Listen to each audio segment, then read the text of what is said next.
selamat datang kembali di channel aku. Kalau yang belum kenal, kenalin, nama aku Sandy. Nah, kali ini aku mau menceritakan sebuah dongeng. Dongeng ini berasal dari tanah Sunda. Dongengnya berjudul Si Kabayan dan Lintah Darat. Kalau yang orang Sunda pasti udah gak asing dong ya kenal atau dengar nama Si Kabayan, karena emang dongeng tentang Si Kabayan ini udah hal biasa di tanah Sunda. Udah mulai dari SD, SMP, SMA kita belajar kalau dongeng pasti yang diceritain dongeng Si Kabayan. Nah, yang bukan orang Sunda, kita simak bareng-bareng yuk. Apa sih Kabayan itu, ceritanya seperti apa? Nah, aku kali ini akan menyampaikan sedikit dongeng tentang Si Kabayan. Happy watching ya! Alkisah dimulai ketika Si Kabayan sedang mundar-mandir berjalan di dalam rumahnya karena ia sedang merasa bingung. Soalnya hari itu akan datang rentenir yang akan menagih hutang kepada Si Kabayan. Tetapi pada hari itu ia tidak punya uang untuk membayar cicilan hutangnya. Dan jika ia tidak membayar cicilan hari itu, tentu saja si rentenir kurang ajar itu akan menaikkan bunga pinjaman seenak perutnya. Pinjaman pokoknya belum terbayar. Tiap nyicil cuman habis buat bayar bunganya. Si Kabayan menyesal telah meminjam uang kepada rentenir. Namun saat itu ia terpaksa meminjam karena sangat membutuhkan uang itu. Kurang ajar betul si rentenir. Dia tidak peduli dengan ajaran Islam yang mengharamkan riba. Siksa neraka saja dia tidak takut, apalagi sama kita. Dia tidak takut api neraka, malah membuat neraka buat orang lain, gumam Si Kabayan. Si Kabayan kemudian teringat percakapan dengan abah mertuanya. Dengar Kabayan, seberani-beraninya manusia, percayalah dia selalu dibayangi oleh rasa takut. Berani dan takut itu merupakan dua sifat yang menempel dalam jiwa setiap manusia, juga dalam jiwa si lintah darat kamu itu. Walaupun dia berani menentang larangan agama, dia pasti punya rasa takut akan sesuatu yang entah apa. Harus kamu cari dan ketahui itu Kabayan, kata abah kepada Kabayan. Muncul ide cemerlang Si Kabayan setelah teringat nasihat mertuanya. Ia pun memberitahukan rencananya kepada istrinya, Nyi Iteng. Mendengar rencana suaminya, Nyi Iteng tertawa cekikikan. Mereka kemudian mulai menjalankan rencananya. Nyi Iteng memandikan Si Kabayan dengan seember air luwak. Kemudian Si Kabayan berguling-guling di atas hamparan kapuk sehingga seluruh badannya menjadi putih karena kapuk-kapuk yang menempel.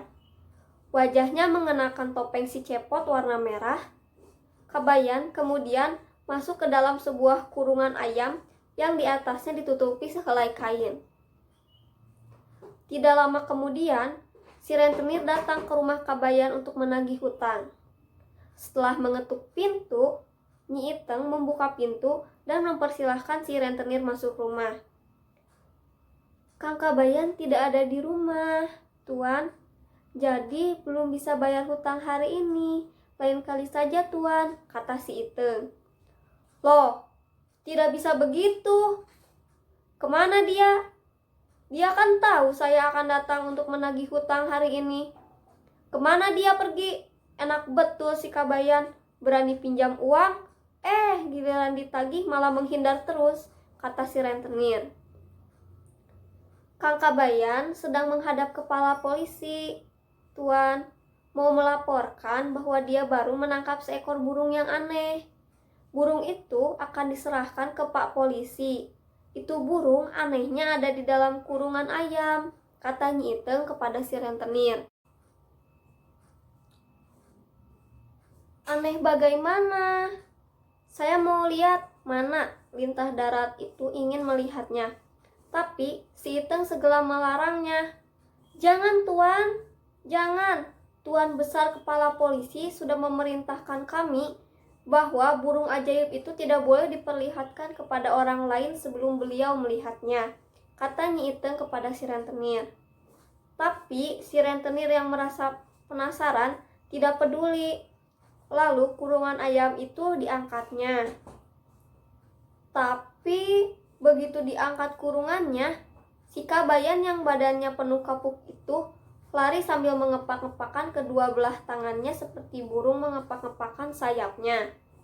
Si Kabayan berteriak-teriak, "Wek wek, wek wek, barakatak, barakatak, botak," lalu menghilang. Si Kabayan sebenarnya lari ke belakang rumah dan bersembunyi di balik pepohonan sambil mengamati si rentenir dari jauh. "Aduh, Tuan, burungnya jadi kabur, hilang," kata si Iteng sambil pura-pura menangis. "Aduh, apa nanti kata kepala polisi? Tuan harus menangkap kembali burung ajaib tadi. Kalau tidak, bisa-bisa Tuan nanti dipenjara oleh Pak Polisi karena telah menghilangkan burung ajaib itu." Dan si Iteng pura-pura menangis lagi, melonglong-longlong. Mendengar tangisan si Iteng itu, si rentenir merasa ketakutan.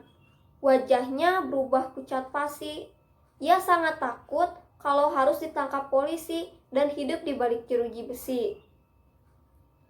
Dengan gemetaran, si rentenir berkata, "Jangan Nyi Iteng, jangan laporkan saya ke Pak Polisi. Bilang saja burung ajaibnya kabur sendiri. Sebagai gantinya, hutang Kang Kabayan saya anggap lunas." Setelah mengucapkan kata-kata itu, si rentenir kemudian lari tergirit-girit. Melihat itu, si Kabayan segera keluar dari tempat persembunyiannya. Bersama Nyi Iteng, mereka tertawa terbahak-bahak melihat si rentenir ketakutan. Mereka juga senang karena hutang si Kabayan telah dianggap lunas. Ternyata ide si Kabayan itu adalah dengan menipu si rentenir, karena si Kabayan berpikir, jika manusia zaman sekarang siapa sih yang tidak takut kepada polisi? Manusia mana yang mau dipenjara? Makanya si Kabayan membuat ide itu dan mengatakannya kepada Nyi Iteng supaya si rentenir tadi tidak jadi menagih hutangnya kepada si Kabayan. Nah, dari situ kita bisa belajar ya, riba itu haram, tidak boleh. Lalu si Kabayan juga jangan diikuti, sebenarnya dia itu kan berbohong, tidak baik. Sekian cerita yang dapat saya sampaikan. Kurang lebihnya mohon dimaafkan karena saya juga masih belajar. Wabillahi taufik wal hidayah. Wassalamualaikum warahmatullahi wabarakatuh. Selamat bertemu di cerita selanjutnya. Dadah.